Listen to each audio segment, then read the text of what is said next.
Okay, so welcome to episode 16 of Illuminating Rounds. Martin, hi, how you doing? I'm fine, thank you. It's good to be back. Yeah, you've not been well lately, so everything I okay? haven't a little bit on the mend, but I've had an awful cold. I've been isolating because we don't have testing over in the UK here. Yeah. But I'm feeling little bit better now. I think I just had a very bad cold. Right, and we're not certain, are we, if it was the nasty one or just a standard virus, but My gut feeling is it wasn't. It was just a bad cold, but who knows? yeah. I've had a few friends now that have talked about they're not certain if it has been a cold or if they're just kind of under the weather, but it feels like nobody wants to admit they've got it, just in case they've kind of underblown it or overblown it. But you certainly were as ill as I remember you being for a long time. I was really ill. I was sleeping all day. Yeah, very Right. like really sore throat. But I didn't have this fever. I didn't have this dry cough. Quite the opposite of a dry cough, really. But so I don't know. I didn't really tick all the boxes, but who knows? Maybe I did. Okay. Well, we're going to play something different. We're going to try something different. We're not going to play something different. We're going to try something different today. We're going to try ASL effectively over the phone. So this is effectively how we're going to do it. Self-isolating and self-distancing as best we can. So we're going to play a small scenario. We're going to play 20 years later for the third time. We're going to try and play it properly this time. So Martin, you sorry? I've already set it up wrong once today. There's no difference there, no change. This scenario seems to make it a little bit tricky for us. Now, we're going to talk about how we're going to do this, but you've got some concerns and some. You've not played like this before, like by phone, play by phone, effectively. So Yeah. I can't see how. Well, we haven't started yet, so I don't know from experience. But I can't see why this would be better than Vassal, for example. right, yeah. So yeah, and absolutely, I think the only thing is it's to me it's a little bit more tangible. So for people that like to play with counters, and certainly there are players that I've come across that don't want to touch Vassal because either they think it's too complicated or they don't have the right software, they can't get Java running on their machine or whatever it might be. So that's the attempt. So what we're going to do is we've got both sets of boards in front of us. Martin has his boards as well. We're not like chess grandmasters where we can play blind, just e4 to f5. But we're going to play and we're going to read each other's moves out to us. We trust each other completely on dice, so there's no problems there. But certainly if we were, maybe if we didn't trust each other or if, whatever it might be, you could certainly put a webcam in front of your dice. Yeah. So that's the plan. But I guess before then, Martin, have you done anything this week? I've not been well, so I've not been playing Martin. But people who were listening in 3 or 4 weeks ago might remember that I said I didn't think I had a very good chance of winning the Pegasus Bridge campaign, and then you filled me in that Martin had told you I didn't have a hope in hell, Snowball's hope in hell, or something like that. Well, I've done my purchases for the third day, and I think there is a way that I can win it. I don't by no means certain. But I've got a couple of tricks up my sleeve. Yeah, I think it could happen. Right. Okay. So that's exciting. So we're going to see how that goes. I played a couple of scenarios. We played one with Rob. I had ridiculous luck against Rob in Ripple Effect. Yeah. Really nice scenario. We're going to play through that. We're going to actually put that in front of you at some point. Probably not today, but in another episode that we do. And we're going to get you to do like a neutral commentary of that game. And I've got some commentary from Rob. Definitely. So, I mean, no question. I had some great luck, but we're going to talk about play by mail a little bit later for the ability to sit back and just try to think your way out of a situation. And I think that's what this is going to really show. Hopefully, for that scenario. We've received whole bunches of stuff. We're going to go through it in a little while. We've got all sorts of new stuff to talk about. So thank you to everybody who has sent stuff over. We have a copy of Onslaught Torture 2 from Bound in Fire. We've got a copy of Corregidor the Rock. You'll be better at saying that than I will. Again, from Bound in Fire. And the Kansas guys, they sent us over a copy of the Players Pack and the new pack they've got, the 2020 pack, which is the full rulebook pack, which is quite it's quite a foreboding, imposing title, the full rulebook pack.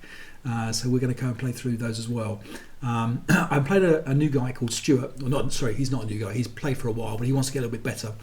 and we are going to play the whole of the players pack together. Yesterday we played a scenario. This is a good question for you, Martin. How many Russians does it take to root 9 Finnish squads out of pillboxes? How many would you say? Sorry, how many? Ask that question again. How many Russians do you think it would take to root out 9 Finnish squads out of pillboxes? What number of Russian counters do you think you're going to get? I guess perhaps double. So so maybe 18. So they get 30. They also get OBA, 120 mil OBA. They also get 7 tanks. Okay, and the Russians still couldn't do it. It was pretty brutal. So we'll I'll put a copy of the screen up there for that. But that was a really good scenario. Probably not one for newer players. It was certainly you're attacking over open ground and all that kind of stuff. So it was certainly a tricky situation for Stuart to get hold of. But what's nice is the next scenario in the pack. It's literally I have 10 old French tanks. I think the R36s against 3 pack 37s, and that's it. That's all there is in the scenario. So it's a very minimalist scenario that we're going to play. So that's that. So we're looking forward to doing some of that. Martin, you haven't commented on my T-shirt. No, I haven't. Well, what a lovely T-shirt you're wearing, Dave. Well, do you know something, Martin? You actually have one of these on the way. This is the Illuminating Rounds T-shirts. So some of our Patreons will be getting one of these for free. So if you want to become top level Patreon, you'll pick up one of these T-shirts. If you are interested, and we think you should be interested in getting these T-shirts as well, drop us a line. You get a Mother's Day presents or anything like that, maybe? I don't know, is some for the kids.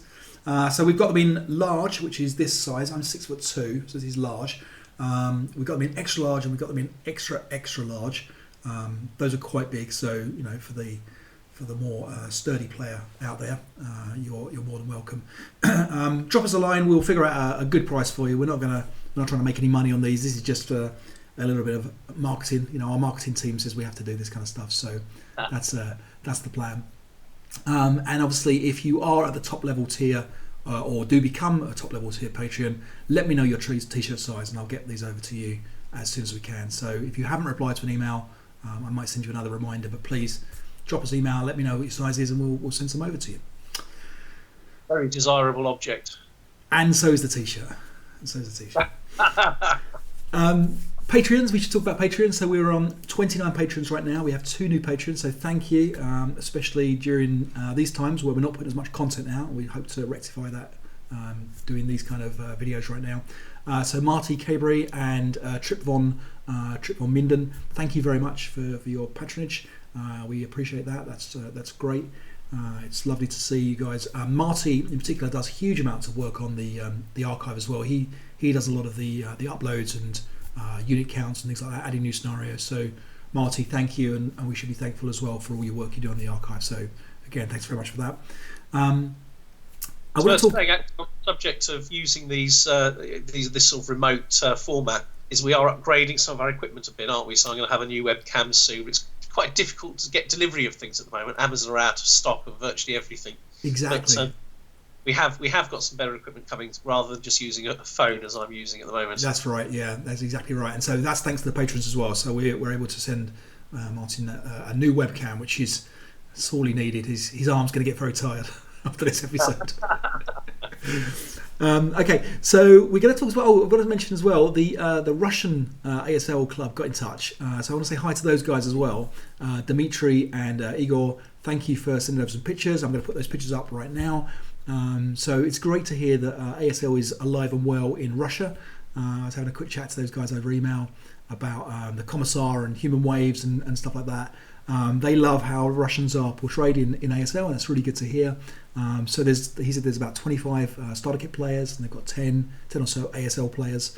And Igor has possibly the finest name in ASL abilities. It's Igor Lucky Enough, which is brilliant, because I thought you were lucky enough, Martin, but we found a real life lucky enough player. So, It doesn't mean that in Russian.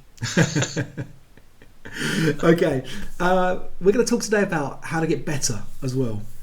Yeah. So our top 5 is all about how we think you can become a better player. So Martin, should we talk about that? Yeah. Do you want to go with the 5th one, or shall I start? Yeah, please, you start. Okay, right. So our number. So actually, this is right. We mentioned Stuart. Stuart's up for sort of improving his play, isn't he? And things like this. So it's, of course, we're all up for improving our play. So number 5 was to study tactics articles, and there are very, very many of these. There are ones obviously in journals, and they're also ones produced not by MMP. Some of them are very, very good indeed.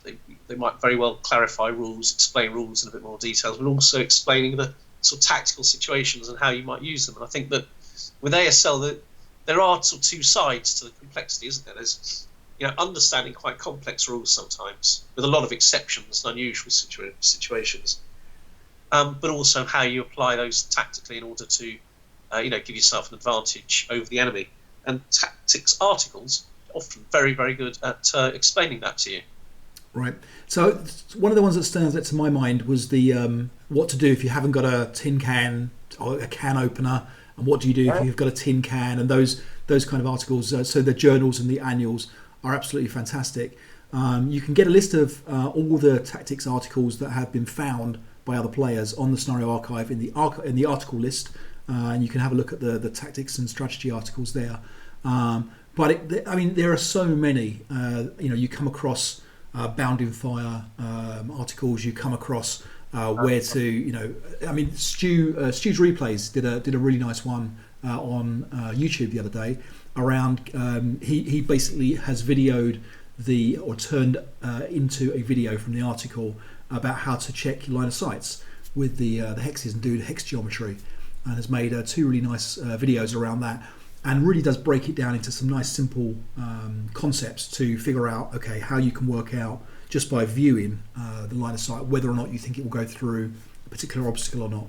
So if you haven't come across those, Stu's Replays for those kind of things are really good on YouTube, and I'll put a link down below for those as well.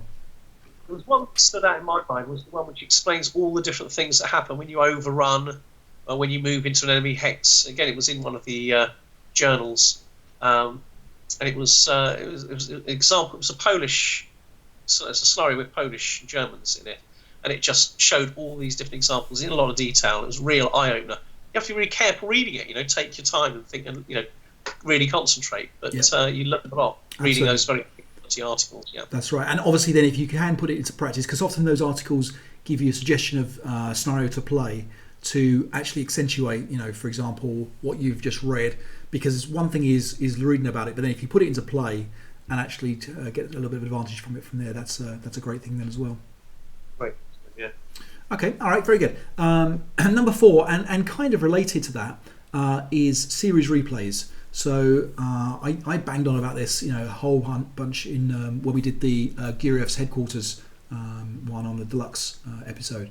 But having a really good scenario series replay and playing through it actually on the boards. And the detail that those guys go to, if you can go to the effort of pulling out the counters in the same way that they've documented. So, for example, you get your A concealment and your B concealment and your C concealment counters out, which makes following the replay an awful lot easier. But if you do that and you follow not only the moves and the dice rolls, but then the neutral commentary as well, which is absolutely priceless, because there's always one thing, there's in theory with ASL, one person's view is generally incorrect. They've had the wrong view of a tactic and they've had a wrong view of where this attack should be made. But a neutral commentator is generally going to be right. They're going to be able to look at both sides. They're going to be able to take a good overview look. And the level of neutral commentary in the general, people like Mark Nixon, who are absolutely fantastic players, is really, really worth studying. So grab a couple of those. Like I say, the Gear of Headquarters one was brilliant, particularly for learning that scenario. I wouldn't say necessarily a huge amount of tactical advice, but around that scenario it was fantastic. There's another great one, Scouts Out, I think, in the journal, which is a really, really good series replay, and it talks to you about what players should be thinking about. And the neutral commentary is the essential part of that, I think. So if you get a chance to play through, and especially now where we've all got a little bit more time on our hands, I think is ideal to try and put a series replay out and follow it through. And the thing that you get really by doing that is the slow motion replay, isn't it? When you're not actually engaged in trying to think what your next move is, you're just simply doing what they're doing and understanding why they're doing it. And yeah, exactly. Taking time to think about it. Exactly. So, yes. Yeah, perfect. Okay, number 3. Yeah, number 3 was to replay scenarios. Yep.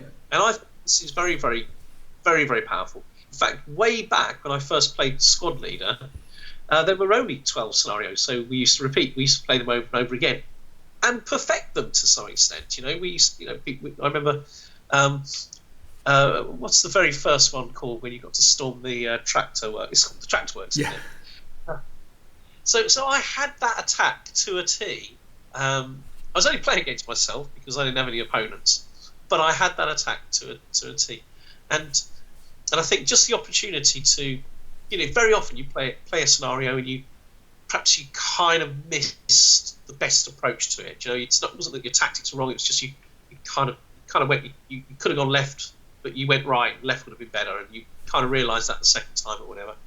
So the second time you play it, you understand it better, and you're able to kind of just get that much more intimate understanding of the game that you're playing. Right. And I think that's very valuable. Absolutely, and I think if you can play that as both the attacker and the defender, that gives you a certain amount of extra knowledge of the scenario. But playing it as the same side a couple of times, especially if you've lost, and trying to prevent the same loss, and asking, for example, asking the opponent to, if you can, to have the same setup for the defence, but just playing on the attack again and saying, okay, now I know this one didn't work, but it didn't work because I was too weak on the left or whatever it might be.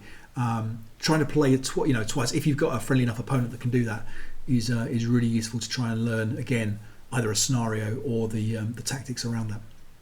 I think it's particularly a good way of learning the timing of things, which I think is often quite difficult.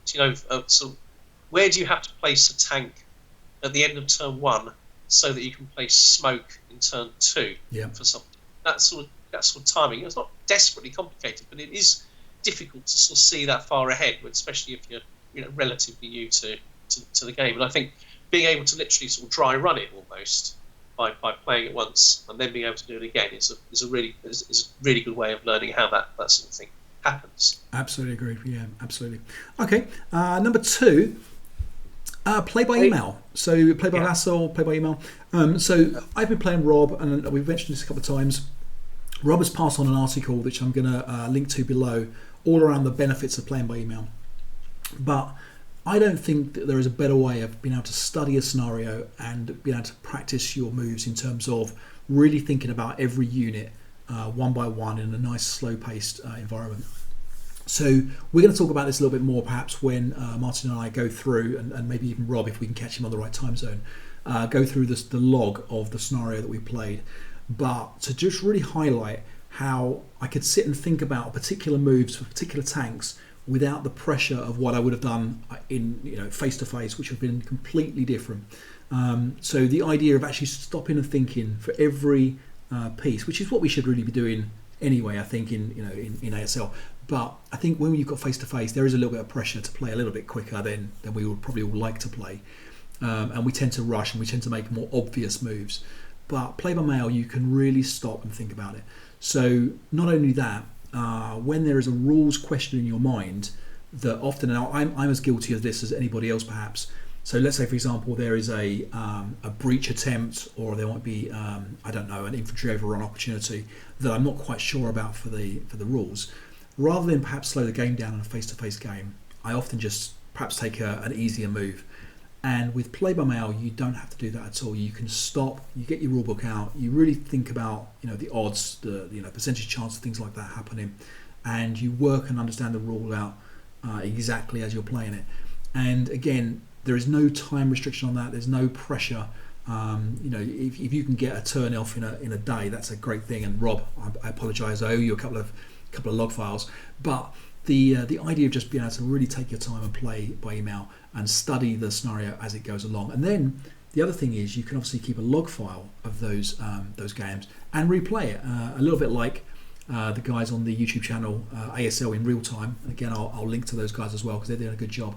But you get to see the overall pacing of the scenario, and you get to see exactly how those scenarios play out throughout the turn, and that's actually quite a useful thing as well. Actually, on that topic of being able to watch something back, I remember a few years ago playing some very good players on the Vassal, and if you can remember to just set the game as a log file at the beginning, and then you can watch back at how these genius players absolutely take you apart step by step. Yep. That's really kind of like useful thing to be able to do. Yeah. I mean, as a great ex-ASL East Anglian player, Brendan, put me onto the idea of playing by email. He said that to him was what helped him to really improve. He doesn't play anymore, but he said he had a really good experience of doing that. And I played a few people by email, and I quite enjoyed the whole process of it. But as you say, it just gives you that chance. It's the same for instance, playing ASL but in slow motion. Watch the tank moving one step at a time, thinking carefully at each point. At what point do I react to it? Should I take a shot with a Panzerfaust now? What would be the odds? You can sit and calculate it, work out your chance of getting an effect without, as you say, without kind of thinking, well, I've got an opponent next to me. Let's, I'll let them get a bit closer or whatever. You can work it out exactly. And I think that's very, very, very, very, very powerful. Yeah, it's a good point. It's a good point. Okay, so what's the number one thing, Martin, to get better? Right. So play different players. Yep. Play different players, I think is really important. Probably I played you more than anybody else in my ASL career, and we definitely have had. There are rules that we've played wrong together, and I've gone and played somebody else. Yep. And I man, why are you doing it like that? Of course you don't play it like that, And they, and of course they're right. Me and you've just all we do is we're confirming each other's mistake, aren't we? Yeah. That's right. I confirm the way you play it is right, and you confirm the way I play it is right. And also, I think you tend to rise or fall almost to the level of the player that you play all the time. And you go and play somebody else, and just opens your eyes to all sorts of things, which just kind of just clever little tricks, clever little approaches. And I think it's always worth playing lots of different people and different levels of ability as well. I mean, obviously you learn a lot playing someone who's better than you. But I think you learn a lot from playing people who are less experienced than you, because you're kind of almost able to see the game in a more pure way, because you're not desperately struggling to match their ability. Yep. You're able to see the basics really, really working, and you understand how you're bringing that to bear to give you an advantage. So different players. As many as possible. Absolutely, and I think that's just to echo that point. So I played Martin Vicker at the tournament in Blackpool just before in March, and the first thing I learned was the first thing he did deployed off board. So his first rally action deployed off board, didn't lose concealment. Obviously, gains an extra deployment.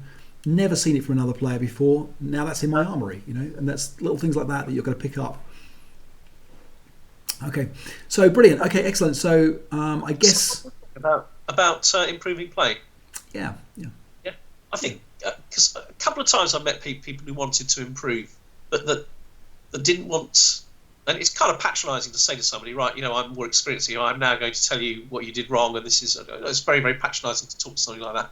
But I think so. I've met a couple of people who weren't really comfortable talking about kind of what they did wrong or what they could have done differently and things like that. I think it's a really good idea, especially when you're early on in the hobby, to accept critical feedback and just take it for what it is. Well meant kind of feedback basically. Right. Yeah, exactly that. And I guess the other thing is that ASL ultimately is a dice game, and so accepting that you're going to be lucky and you're going to be unlucky all the way through is probably one of the critical things. Don't get too hung up on the dice. Don't get too hung up on what goes on.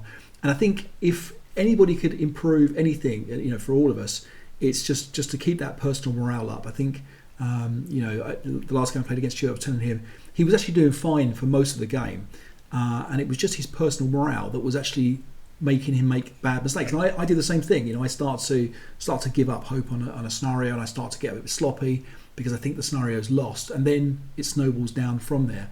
But if we can all keep our personal morale up a little bit, that's the secret to perhaps doing a little bit better as well. Okay, all right, so before we jump into the setup, I'm going to do a quick little thing, which is perhaps the start of a series that we may add, which is going to be, well, in fact, we've got two potential new series to add as part of the show. One is to talk a little bit about the Scenario Archive's features. So a feature that people have asked me to highlight is just a nice simple one, how to log a play. So here's a quick video about how to log a play on the Scenario Archive. Okay, so I want to show you how to record a game on the Scenario Archive. It's nice and straightforward, and the more people do this, the better everybody's balance information gets. Obviously, still feel free to log this on RAW as well, but I've come across some people who have asked just to give a demo of how actually to log a play. So here we go. So start with, I'm just going to type up here the scenario that I played. So this one was I Want to Be a Millionaire, and you can see here's the search results. So I confirm this is the actual scenario I played. This was the one from the March Madness pack. I came down here to the report play, and you can see that this is the date today. So the enjoyment was good because I won. So I was the finish against Stuart. I take that the finish won this game. Now the question about whether this game was a duplicate or not. What I would do is come down here and check in the last play to see the last 4 or 5 scenarios that were played on this game, and make sure that Stuart hasn't already logged our play. If he has, then all I need to do is tick the duplicate box, and that just ensures that on the archive recorded plays we don't double count the game that we're about to play. So here I put some comments. I say something like the Russians came in a swarm, but the Finnish stopped them. And I hit submit. And at this point you can see that the balance information has been updated. So now we've seen that it's actually become about 67% pro finish, because there's only 3 plays. There's 2 now on the archive and 1 on raw, and the play has been logged. So you can see that the scenario has already been rated, because you've got a rating for this one. Here's the scenario, and if I go to my page, we can now see here's the scenario that I've logged. If I needed to make any changes, I can edit. And I can make the changes up here. I can alter the content here. I can say Stuart was unlucky with his OBA. Update that. And I can also now check the pack details here, and you can see that I played this scenario once. So I played 10% of the scenarios, and actually if I go to my page, I scroll right the way to the bottom where my publications are down here, I can start to see all of my packs and whether I've completed 100% of them, for example, or whether I've still got a few more to play. And that's the purpose of recording your game. So here's my setup for 20 years later, third time of asking. Let's see if we get it right this time. 6 4-4-7s are going to try and stop 9 squads from exiting this side of board 42. The French are going to be setting up on these 2 hex rows here and exiting the board in this direction. The Germans have 12 concealment counts in total. So what I'm thinking is that Martin's going to count these up. He's going to see 8 concealment counts in total, because there's 1 under the level counter here, and he's going to know that there are 4 concealment counters in addition somewhere around here. So I'm thinking that he's going to think that these guys here are dummies, and potentially these ones here as well. Now what I'm hoping is that he'll fall for that trap, because actually my dummies are all in the level 1 up here in this building here. There aren't a number of great shots, maybe here and here, that the Germans are going to get, but in general I think that the job of the Germans is really to try to keep up with the French as they run backwards to exit the board 42. 4.5 turns, so the French can't hang around. They really have got to get a move on. And the challenge for the French is really to see how many units they hold back to try and keep the Germans back, and how many they let to try to run off. So obviously four and a bit squads have got to try and get off the board. So it's a fair ask for the French to do this. Okay, let's see what Martin does. Right. Okay. So this is the French setup. This time we're trying to do it the right way. This is the French running away, not the French trying to get through the Germans. And I didn't really have the clue how to do this. There's a lot of open ground, so before I can get into the woods to give myself a little bit of cover, and quite a powerful German force, I suppose. So I've headed for the side where there seem to be much less Germans. I don't know whether this is north, east, south, or west, but where there are less Germans, hoping I can get less shocked as I try and disappear into the woods. Plan is really for as many squads as possible and the leaders to disappear into the woods, and in subsequent turns double time and move as quickly as possible off the board, leaving behind 2 or 3 squads to try and slow the Germans up and stop them harassing them. That's the plan. The other thing that I'm thinking is, if these guys break, these French, the rear guard break, I don't want to lose them, because every time I lose a squad, it means I've got to get another squad off for the victory conditions.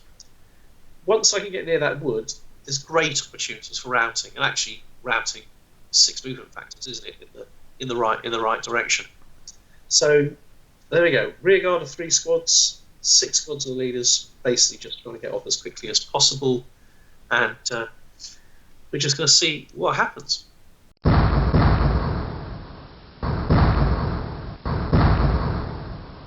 Okay, all right. So turn 1 is done.